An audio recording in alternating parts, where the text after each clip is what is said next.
দেবশিল্পী বিশ্বকর্মা পুজোর রাতে খোয়াইয়ে ঘটে গেল মর্মান্তিক সড়ক দুর্ঘটনা। বুধবার রাত প্রায় ৮টা নাগাদ খোয়াই দুর্গানগরের বাসিন্দা নেপাল বণিক বয়স ৫০ নিহত হন এবং সিঙ্গিছড়া এলাকার বাসিন্দা নয়ন গোপ বয়স ২৭ গুরুতরভাবে আহত হন। ঘটনার সূত্রে জানা যায়, হাতকাটা এলাকা থেকে বাইকে করে আসছিলেন দুই আরোহী। পথে দুর্ঘটনার কবলে পড়ে গুরুতর জখম হন তারা। স্থানীয়রা খবর দিলে খোয়াই অগ্নি নির্বাপক দপ্তরের কর্মীরা দ্রুত ঘটনাস্থলে পৌঁছে দুজনকে উদ্ধার করে খোয়াই জেলা হাসপাতালে নিয়ে যান। সেখানে কর্তব্যরত চিকিৎসক নেপাল বণিককে মৃত বলে ঘোষণা করেন।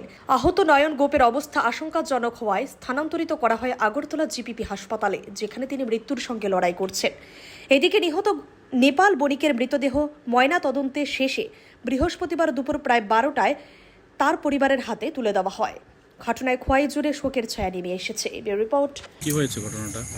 বড় ভাই তো প্রতিদিন সকালে দোকানও যায় আরেকজনের বাইকে। তারা দুজনে এখানে দোকান এই রতনপুর। তো ওইখান থেকে আসার পথে বাইক অ্যাক্সিডেন্ট হয়েছে। এখন কীভাবে হয়েছে সঠিক আমরা জানি না আর কি। উনি এখন কেমন আছেন? আমি জানি না। উনি কেমন আছেন? উনি ওখানে তো মারা গেছেন। আপনার ভাইয়ের নাম কি? ভাইয়ের নাম হচ্ছে নেপাল বণিক। আচ্ছা, ওনার দোকান করে না? রতনপুর। কিসের দোকান?